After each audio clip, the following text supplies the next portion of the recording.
Hey,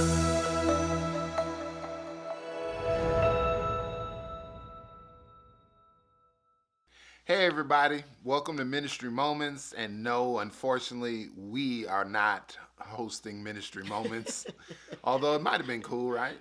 Uh, we are here to introduce Ministry Moments because we got something special for you. The whole month of February, the marriage department got together, got some couples together, and wanted to continue what we started for the conference. I mean, such great feedback from that. Yes, we had a lot of people talking about how they enjoyed that session at the conference. And so we went to the marriage department and said, hey, can you guys just take over the whole month of February and just have some sessions on marriage? And so we're hoping that you call your friends, get your spouse there. You guys come together and start watching these and answer some of the questions together. And so they're going to be coming to you. This is Black History Month, number one, but it's also Love Month. And so we're excited. We got Show Your Love Sunday coming up. We do have some Black History moments during some of the services coming up, but we are so excited that we're able to focus on marriage this month. So we want you to get ready, take a seat, get your notepad out, and listen in. All right.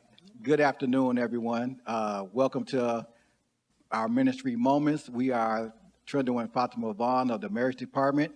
And what we want to talk about today, we want to continue on with the questioning and answering discussion that we started during the Weapons of Our Warfare conference. It was such a good, we got such a good response and outpouring from it that we wanted to continue it on. So that's what we're doing for the next 4 weeks. So we have our couples with us again today. To our right, we have the Nickersons, Miss Renee and Mr. Derek. To our left, we have the Bensons, Mr. Ernest and Miss Sharisa. And I'm going to let our couple, the Nickersons, give a little bit about themselves, and then we'll pass it to the Bensons before we get started. Hi, we are the Nickersons, and we have been married for 2 years. We both have been married before, and so we're just looking forward to sharing and hearing from others about marriage today. We are the Bensons. We've been together 20 years, but married 19. I have a prior marriage, and Sharisa doesn't, but we're just looking forward to sharing and learning. So I want to say thank you all for joining us, taking your time out today to join us and do this experience with us. A little bit about myself and Fatima. We've been married now for it'll be 27 years coming up in May. We've been together for 30, and it's just been a wonderful time just growing together and learning and sharing our experiences and things like that. So with that being said, we're going to get started with our first question. I'm going to let my wife ask the first question, then we'll go from there. And where we kind of derived most of our questions from we pulled some of those that we weren't able to answer from the last time. So we did have some private sessions with the conference, and we went after that and pulled back some of the questions that we weren't able to get to privately. So this will be exciting to kind of see how each person is able to respond to them. So the first one is, what was the happiest period of our marriage? And what were the reasons why we think so? So you want to answer first? So for me, it's been so many happy periods, but I think if I had to choose one, I would say when we got our daughter, we adopted our daughter, Khadijah. The reason why that was the happiest moment, in my opinion, because we had tried to have children in the past, and because of some fertility situations, it was a struggle to have it, and we just, going through the different fertility doctors and doing all the different testing, just going through that ordeal. We have even went as far as like getting shots. I would have to go and get plasma taken out, and then they would spin it and inject it in Fatima. It was such an ordeal and then it wasn't guaranteed that it would work, that it deflated us so much. And then just, for me as a husband, and seeing the look on my wife's face when she couldn't have no children and I couldn't do anything about it, that was like the most hurtfulest thing. So when this opportunity came about to get our daughter, that was like it went from being rock bottom to, on top of the moon. And then not even a year later, just to go show you how God works and say he's gonna let him handle it. He brought us another child that we weren't even expecting. Right. My son was a situation where it was emergency placement situation. And just how good our God is, we were foster parents in Wisconsin. Wow. And Denzel was in the foster system here. Oh, wow. And her sister, Fatima's sister, Khadijah, was like, we need the emergency placement. Can he just stay with you guys until we find another place to stay? Well, Denzel walked in our house, and Denzel never left. I was like, nah, he ain't going nowhere. Well, he didn't walk in. We carried him in. He was only 7 months. But he wasn't going nowhere. So for me, that's one of the happiest times in our marriage, because something that we didn't think was going to happen, God made a way for it to happen. He just showed, leave stuff in my hands and I'm going to take care of it, especially for us. And I'm going to say this, at that time, we weren't in church like that. Mm-hmm. We were just, believers of God, just good people. I was church hurt, so you couldn't even get me to go to no church. So just goes to show you that in the midst of it all, God is still working for you. Definitely. And the one part with Trundle bringing up that particular instance, that was something that made us so happy. Like he mentioned, the fertility treatments and the different things that we experience. That would probably have been an ongoing thing that I would have probably never stopped until I was able to have that child, because it was something that was just driving me to just keep going and try this and try that. I don't know if it was, I should have gone forward with it or just left it alone. But when Trundle came home one day and I was just up and down and the progesterone and all the different things that were going on with me, he just said, if you want to continue doing this, we'll continue doing it. But I want you to know, I just want to raise children with you. Wow. And I'm a crier, y'all, so ministry moments. I might have to take a moment. But when he said that, it's like, I know the words now, it settled something in me. It wasn't about them having to come out of me, them having to look like us. It was, this is a man that wants to raise children with you. So why would you just keep pulling your body through all of these different things? You can stop now. Wow. It was like I almost needed permission, to stop doing it. And sometimes we just don't understand what that driving force is behind, some of the decisions that we make. So having a spouse that was on my side regardless, it just put me in an awesome, awesome place. And I was able to enjoy the children that God gave us. So that was the thing about it. Just watching her, I couldn't take it. I couldn't take it. It was just killing me just even going through it, but just, because I couldn't be in their shoes to experience from a woman's standpoint about bearing a child and stuff like that. And it was just killing me. And then, to add insult to injury, that's the reason why we became foster parents. And then we get children and they're long term, which we have the ability to adopt them. And they were coming we had 2 young little boys that was with us. We got attached to these little boys. They got attached to us. 2 weeks into bringing them into the house, they came and took them.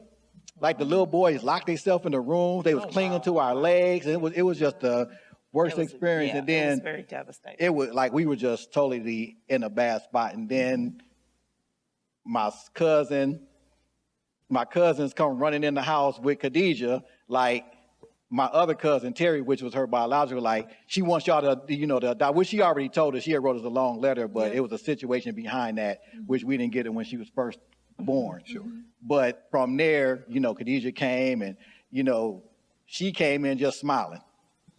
And and from there, it just blossomed. And, that was happy. Denzel came and we was just a happy family from there. And it's so funny because Khadijah just turned, her birthday was the 15th of January.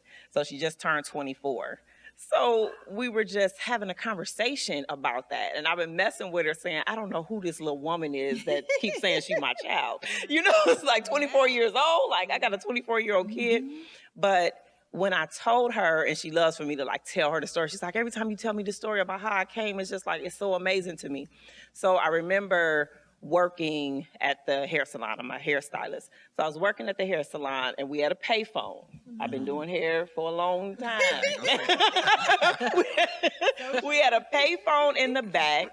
His cousin, she's in labor, and his other cousins called me. Fatima, she had the baby. She, come get the baby. And I hear the baby crying in the background. And I was like, no. I said, until she calls me and tells me. Because, of course, now I'm up and down. I still got all these fertility drugs on the inside of me. It's like, oh, no. Oh, no, no, no. As soon as I see that baby, it's on. Right. So, no, it's not. I can't do that. I can't do that to myself emotionally. I just couldn't do it. So it was like, no, she has to know for sure that this is what she wants. And then we are already going through legal channels. So there's no way that we're going to, not do this the right way. So then she's like, Mommy, you didn't come get me right away. I said, I couldn't. I said, because I knew I wasn't going to be able to let you go. And then she laughs because she thinks I'm making up this part of the story. I have an aunt that is in the military and she has lived all overseas and she's probably almost 80 years old and she's still going, living in London, living in Spain.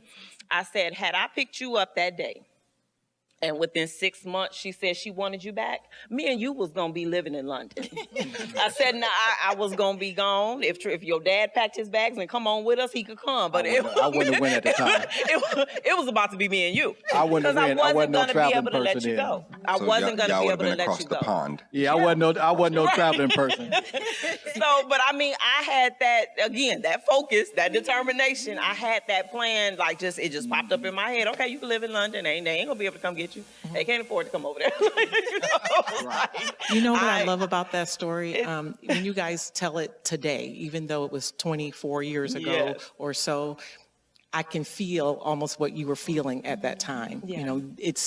I can tell that was a happy time and a special time because today when you tell it, it's still special and it's still happy. Now I know in 24 years, when you got kids, in 24 years, a whole lot of stuff occurs. Whole lot. But I can feel what you're saying today. So that's amazing, but that's how God operates. Exactly. Yeah. Exactly. And that's why I like, when Trindle says that we weren't saved, we weren't thinking about salvation, anything like that. We didn't get saved until our kids were 3 years old, and they're basically twins. Khadijah's birthday is in January, Denzel's is in July, so they're literally 7 months apart. They're both born in '97. So when people say, you have twins, we're like, yeah, basically, and it's And just like for the record, I got Irish saved when they twins. were 7. Okay. we was together. We was together though, but coming through these doors wasn't in my thing at that time. Yeah, I agree with what Elder Renee said. This is my second time hearing the story, actually third. But every time I hear it, both of you can tell by your eyes and how everything just lights up like it just happened yesterday. So I agree. It's God moves, man. And there's nothing you can do about it when he does. Yeah. So I enjoy hearing the story. Amen. Yeah, definitely. Absolutely amazing.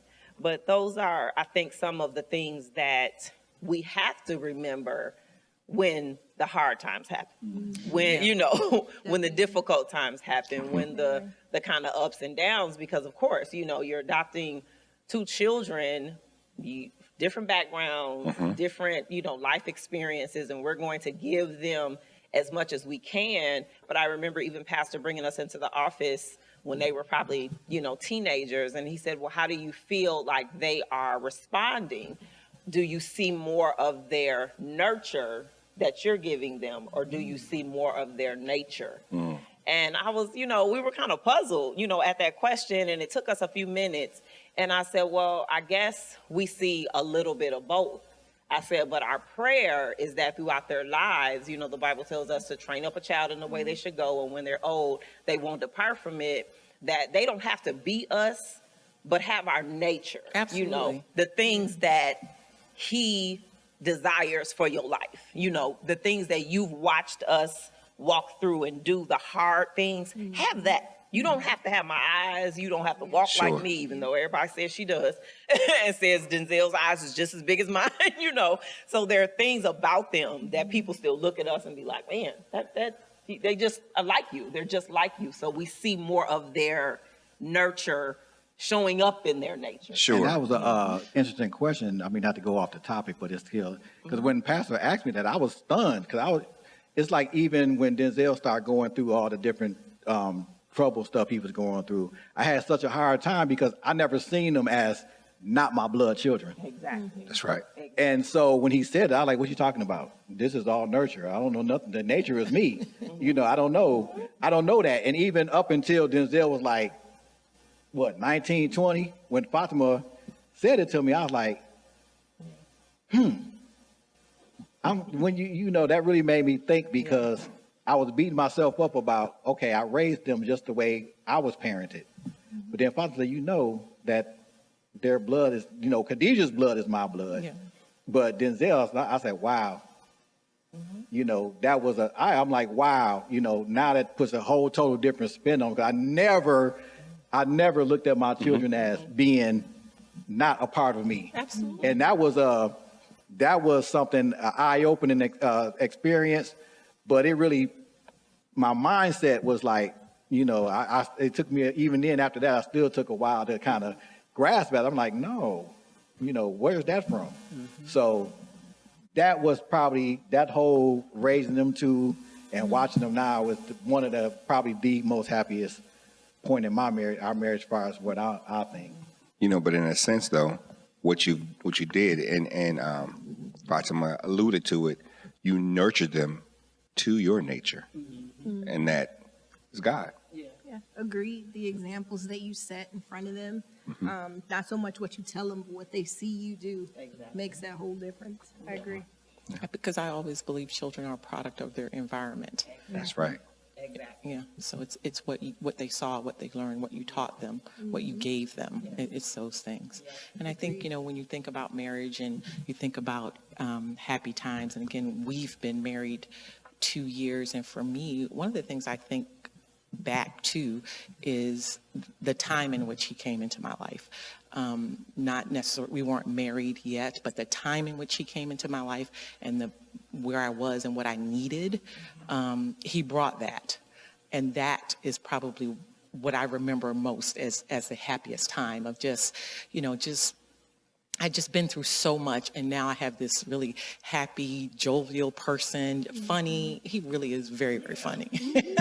We laugh all the time, but he was just very funny. He was kind. He was just all of these things that I needed. And when I say needed, I really needed them at the time. And so when I think back on those times, those were some of the happiest moments as we were getting to know each other, in that kind of courting phase and then, going into marriage. But when I think on that today and what we've grown into today from that moment, that's what I remember the most.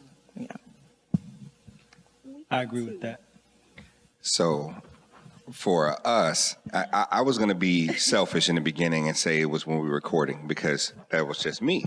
But now I actually think about it, and it's now because not only are we stable in the Lord, because we weren't before, our kids are, right? And then not just saying financially, but you can always talk about a job, but then I feel like we have careers. Yeah. So Yeah. all the way around, I feel that. I think it's just now and what we've come into the last, say, 3 to 5 years. I think it's more of a two-part. I think now definitely, because before in the beginning we weren't saved, so things were so much harder. I mean, we were making it. God still had his hand on us, don't get me wrong, but just to connect and communicate and with the kids and stuff that we didn't know what to do, and jobs leaving and coming and all the trials and tribulations that we went through in life, it was just that more difficult to do that, like in our own strength. But now that we're saved and God is leading us and directing our decisions, it's just so much more easier. But the other part of it that was really a happy period was just when we had our children, figuring out that piece together. Times when it's like, okay, this is first baby. I don't know what to do. He's crying. I done rocked him. You done rocked him. Like, what do we need to do? But it really brought us closer to kind of figure it out, and just, leaning on other family members and different people to help us through it. And then just kind of seeing them grow together and like little bitty us walking around. It was just really, really, really rewarding. I think Sharice, you said it best. I think hearing everybody's story, the one thing that stands out is God has had his hand on us. You know, God always seems the old adage, he's not there when you want him, but he's always on time. Man. That's like, seems like that's fitting out of all three of us, because, you know, for us, he brought the kids when we least expected it, when we were like, we're done. We were done with the foster care system. And actually, I didn't even mention this because we had went through adoption agency in Evanston, had the daughter that we met with the mom, and she wanted us to be the baby's parent. And, you know, the adoption agent like, oh, everything is going to be all right. But then right when we going to do all the legal stuff, all of a sudden we didn't have $10,000 to give them, so they just took everything away. Wow. So $10,000 donation. Oh. That's what it was. So now the baby done been with us and the mom, so she devastated on her end, we devastated, and we was just, again, here's another thing that, Right. you know, being swept out from one of us, you know, we're just done. We're done. And then God was like, no, you're not. And that's that. I'll give you double for your trouble. Oh, yeah. Wait on it. Wait on it. So while you saying God had his hand on it, God had his hand on all of us. And that's what we want everybody to understand. When you don't think things is working, don't give up on God. He got his hand on. He's working in your favor all the time. That's right. I agree 100%. And even if you're not going to church every day, and you know you may not be able to read your word and do these things every day, still pray, still connect with God. You can still connect with God if you know that right now, hey, maybe I'm not in a position to be ready to be all the way saved and commit, but you still can connect with God because He's there.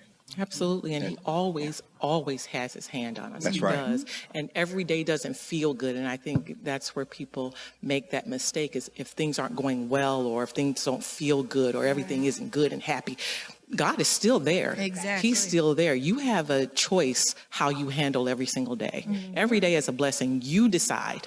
You have a decision to make how you're going to walk through that day. You can walk through it angry, mad, anxiety, stress. You can walk through it with all of those things. But if you don't walk through it with God, that stuff will take you out. Oh, definitely. And He still loves you. He doesn't love you any less. Right, exactly. Just because you go through things from time to time doesn't mean that God has left or that he doesn't love you. He loves you. Sometimes, you know, and he dealt with me most recently in some situations where it was him really trying to get my attention. I love God. I know the Lord. I read the word. I'm listening to my pastor. I listen to all kinds of sermons. But sometimes we still have that distance between us and God. It's not, it's our prayer isn't as fervent as it should be. Our time with God isn't as it should be. And I found myself kind of in that place. And something occurred, and it was just God getting my attention. That's all that was. He was saying, listen, hold up. You got a whole lot of stuff going on, and you pushing me a little bit to the background while you working on some of this other stuff. So when I recognized that, and I started like, okay, no, I started getting up at 4:30 in the morning, 5 o'clock in the morning. I'm spending that time with God before I do anything else. He's coming first. And immediately, the situation didn't change, but I could feel myself changing in the situation. And eventually, the situation just didn't even matter to me anymore because it was just me and him. And that's what he wants. He really wants to be first in our lives. And when we make him first, those other things that come upon us, and especially even in marriage, we don't get along all the time. No. I don't like him a whole lot of times. Exactly. But exactly, I have to go to the Lord and say, listen, and this is the man you put in my life. Here's what I want you to do with him. Tell it. That's what I say first. That is what I say first. If this gonna work, this is what you need to fix on him. Right. But for the record, me and the Lord is on. We homeboys, so There you go. he just holler at me, lean over, hey, bruh, you gotta tighten up. She needs you to do this, do that. So, Yes, sir. And I get back on it. So I think that, as the man in the relationship, you do have to have God first. Because if you don't have God first in your relationship, you can't stay vertical. A while back, I learned that you had to be vertical in order to, the way it works is I stay vertical and I'm the covering for her, and then we're the covering for our family and everybody else that's beneath us. Yeah. But it all starts with me. If I'm not firm and vertical, so I can be in direct contact with God, then I can't cover her. So if I'm leaning to the left or leaning to the right, that means she uncovered, which means my children uncovered, which means my house uncovered, my finances. So I have to stay vertical and stay connected with him so he can continue to pour into me and I can pour into my family as a living, I don't know. Conduit. Yeah, as a conduit. Yes, sir. So he pours into me, I pour into my family and pour into her, and then everything else, he blossoms for us. So it is very important for the man as the head of the house for me to stay focused and keep God first in my life, because without him, she'd have probably killed me a long time ago. So prayer does work. You know something, though? And I'm going to say, that was a great analogy for what you just gave out there. Before we go over to the next one, I'm just going to say how God really been working in us, because not only did he bring us Khadijah and Denzel, but now we got another child in the house, and Well, won't he do we it? got a Congratulations. Congratulations. Now we finna have No more have a house full of little grandkids and running around. Come on now. So he is saying, just let me worry about it, and I'm gonna work it out for you, and I'm gonna make you happy, and I'm gonna bring you everything you need and what you don't want, as long as you keep your faith in me. That's right. That's beautiful. And I like what Sister Renee was saying about everything is not always going to be the way you want it to be, but it is what you need, so when we get to that place, like Trundle mentioned about the grandkids and all of that. So I said to several of my friends or whatever about, us having grandkids, and they're like, oh my God, the shock on their face and all of that. I said, I'm excited. Yeah. I'm excited. I said, and I don't know if it probably is because of me having the struggles that I had. But then my mom talks to me about how when she was 18 years old and she wasn't married and she got pregnant, but she said, I looked at it as my daughter saved my life. My older sister, she saved my life. So I look at it differently. And I had, people look down on me and say certain things about me, but look at me now. Look at what I've able to accomplish. And I took good care of my kids and I sacrificed for them. So it's like we should be different people from our experiences. That's right. From the things that we've struggled and we've gone through. So yes, we have our 17-year-old niece that is living in the house with us who, just struggles and has been struggling, throughout her life. And we, at this stage, yes, we enjoy our empty nester. We're really, really enjoying it, But at the same time, it's like, isn't that God that we be inconvenienced for someone else's life? Yeah. It's going to be uncomfortable. Trundle plus I got to get up in the morning and, run her to school and make sure she has this. I said, helping someone is always inconvenient. Yeah. But God blesses us. He put us in this position. He gave us a sound mind for us to be able to this is what it means to be a Christian. Yeah. This God's is what will. it means to walk the way he desires for us to walk. He was always sending the disciples ahead so that he can talk, quietly with someone, separately with someone, so that everybody didn't see what this particular person who had a need, what they needed, So she is in our home. She is able to receive the love from us. And we've talked to her. I said, I'm not going to try to be your mother. Uncle Trundle is not going to try to be your father, but we will be the best aunt and uncle that you will allow us to be. We will give you everything that we have to offer, everything that we gave, to our children. This is what we have to offer you if you're willing to receive it. So to watch her change and be receptive, to come home after church services, and she's only, gotten to come to a few, with the situation we're, currently dealing with. And she's like, there's so much that I get. She's like, I go there and I want to cry and I want to pour out everything that I have on the inside of me that I've never felt this way before. I don't believe in God. I don't understand certain things. This is her talking. But every time I go there, every time you and I sit down and have these conversations, this is how I feel. And it just chokes me up because it's like, again, like Sister Renee said, God always has his hand on us. Oh, yeah. He is always watching over us. And so my prayer when I walk away from those situations is like, thank you, Lord, for using me again. Thank you for giving me another opportunity to be able to share the gospel with someone to the saving of her life. Because we never know what would have happened had we not stepped in and said yes. Definitely. That's For beautiful. the record, she don't want to leave. I don't think she's going nowhere. She's not going to go anywhere. That's awesome. All right, guys, we're gonna have to put a pin in it there. We can't take up all of your Friday evening. But man, oh man, they only got through one question today. One question. Talkative. When is the happiest period in your marriage? And I would say for us, the happiest period would definitely be the trips. What do you think? Oh about yeah, that? I love traveling and trying new restaurants, and I'm so glad that I found somebody that just was like, yes, eating is my thing. Right. You can't look like me without loving to eat. We love to eat Yes, and we go do. and find different places. So I think that that's got to be that. I mean, there's been a lot of great milestones when God, the blessings of the house, having our nephew, having custody of him and being able to raise him. Like we've had a lot of great things, being able to, help out our family members. The perfect husband answer is the entire time has been the happiest The period. happiest period, don't The lie. entire time. Really? Yes, I'm gonna hold you to that. Well, we're so glad you tuned in with us. Don't forget, next week, continuation. We're going to keep this going. I promise they'll get through some more questions besides one. But we're glad. We hope that you've been blessed. We hope that you enjoy it. And we hope that you tune in next week. And ask your spouse, what's their happiest period? Maybe you might want to revisit that. That's right.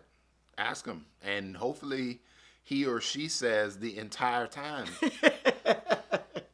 All right. We'll see you guys next week. Bye.